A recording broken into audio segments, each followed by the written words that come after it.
Welcome back Whoops. to another product preview, review. This time we've done AP20, which was the ASLOC Action Pack, AP21, which was Fort's Blitzkrieg to Paris, and then we have the Coup de Grace Journal 16, which contains a lot of stuff. Don Petros's Carpiquet Airfield, little mini Hazel. A lot of scenarios, good variety of scenarios, and I think a lot of content about the World Championship tournament, both from the guys that put it on, which was us, and a lot of the players. There's a McGrath article in there, review. Brian and I did some stuff.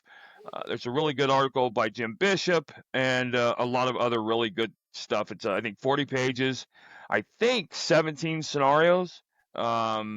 And how many? Two maps or one? One or Two two maps. maps? Two maps. Two maps. 96 and 97. Yeah. All right, And 96. This is the map that is used for the Carpiquet Airfield. yep. So we've got ourselves an airfield with some rubble going on. And hangars. Those Those down hangars, there. those 7 buildings right there. By the way, I hate to say it, but we had to issue a quick piece of errata, and I'm not sure how we missed it, but those are factories. They're treated like factories. So, Yeah, they're like little 1-hex factories. yep. But really nice map done by Don. A couple maps done by Don, and well, it's an airfield map for anybody wanting to put an airfield in a scenario or create a scenario around an airfield with hangars and all the stuff that go with that. Pretty much a European airfield, but still a Now, nice one. And then if I'm not we can. mistaken, the maps were designed by Don, but they were painted by Jean-Marc. Oh, okay. Um, I'm 99% sure that those All right. orchards Yeah, look those like are Jean-Marc Jean-Marc's orchards. trees. Yep. So Um. the second map, big fields, open Yep. space. This is the southernmost map of the Carpiquet Airfield, various bigger scenarios. Right around in here, if I'm not mistaken, your Panther is going to enter. He's probably going to go up this way towards the town, and somewhere around in here is where the fighter bombers are going to kill him. But I'm he's just gonna hide in saying, those orchard hexes on the way up there. maybe it'll Um. happen. Maybe you hide in the orchard hexes. There's too many scenarios to go item by item, but we'll There just is. let you There's a guys know lot. there's 5 Carpiquet airfield scenarios. 3 are Germans attacking the British airfield, the held airfield. One of them is oh no, I'm sorry, the Canadians attacking the Germans, and then there's one where the Germans are attacking the Canadians, and then number 5, I think it's Operation Windsor, is a kind of a combination of all of them. It's a massive scenario, tons of fun. Had it. Brian and I play tested a ton. Phil Pomerantz and I play tested a ton as well. There's a you have the card stock with the so one of the cool things with the purchases, Brian.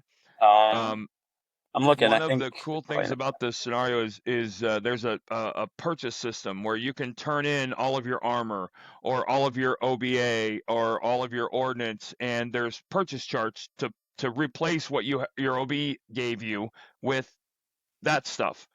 Gives it an immense amount of replayability and variability. Um, but we had fun. It was fun. The Canadians hint by fighter bombers when the Yeah. Panthers in play. But those 5 scenarios, and then the other 5 scenarios, and we've talked about them at length, so we're not going to run through it. But it's the 5 from the World Championship from WBC. So those are 10, and I believe there's 7 other scenarios, new scenarios that have never been seen before as well, Just as as part of the package. just to point this out, one of the 7 other scenarios designed by no other than Curt Schilling. Yeah, Now, yeah. Early war, Polish or Polish Russian, I believe. Early war. Polish Russian.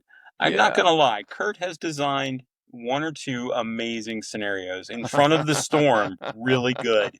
The reason I no longer play competitive ASL is because of that scenario. They're all Um, classics. They're all classics. and I'm not sure they're all classics. One of them But I got had the wrong tanks. this one underwent a name change based on J.R. Tracy's research. But it's a fun one. It's the Russians trying to take a couple river crossings, and the Polish the town the people in the town put together a Molotov program and made thousands of Molotov cocktails and so the Poles have Molotovs literally on a die roll of one. But So yeah, so yep. Go ahead, Brian. You can what see them. Go ahead. what on earth is with these scenarios that they're surrounded by color? That's how we group together the things that you're allowed to trade in and buy different things in the carpet scenario. So keep that there, Brian. Keep that there. So Okay. if you see the yellow surrounded ones in the German OB, if you're going to exchange the 20L or the 88, you have to exchange everything that's surrounded by a yellow border on the OB chart. Same thing with the green, and with the British, it's the pinkish red. If you turn in one item, you have to turn everything in. Now, the purchase charts are basically aligned to equal the point values, so you can just turn them in and rebuy the same exact things, which would be stupid, but you can do that. Or you can go and do a lot of variable different things with OBA and especially for the Germans and guns. So good stuff. There is a lot in this magazine. And there's 40 pages of articles and such. Some of it is just chit chatting about the world championship. There is a very large article from Steve Pleba and Mike McGrath, with their thoughts on things that could be changed. Uh, we Yeah. went Oh, yeah. we That's went probably the through biggest these. piece. Yeah, we went through these. We decided to accept some of these changes as actual. They're going to come out as either errata or fixes or whatnot, and some we didn't. And that's okay. You can play any of these you want. Treat them as house rules. Hey, I want to play a scenario using this. I don't think it's in the article actually, but one of the things I've been doing lately is I play with a third rate of fire die. So Snake Eyes isn't always a rate of fire, and Right. sometimes, and 11 sometimes is a rate of fire. I think it I love adds it. so much to the game. It's crazy, and yet I love it. it's not official, but neither is the IFT, and some people play with that. So Right. feel free to add them. Feel free to hate them. Feel free to love them. Let us There's a know. couple of them that we talked long and hard about that I think we liked that we didn't get it, that didn't pass muster. But there's a variable repair rule which I really like. Well, Anything that adds fog of war to the game, I'm a huge fan of. And there's a couple things in there that Mike and Steve in the group recommended that I really liked. And speaking of, I want to show it off one more time. Here is the ring that Steve Pleva will be presented with at Winter Offensive 2026 for winning the first ever ASL World Championship. And you can see his name on the side with Super Bowl one. So just throw that out the there. most egregious flaw with the magazine, without a doubt, is the article, of us talking about the World Championship by Curt Schilling, and yet I keep seeing my name appear. So apparently I was Yeah. slighted. Oh well, that happens. Maybe next time I'll get credit for something somebody else did. That's all I got. The Yep. journal is, I think, $52 because of the amount of stuff in it. And quite frankly, printing magazines in America has gotten ridiculously expensive. So it is what it is. But there's a lot in here. It'll keep you Yep. busy for a long, long time.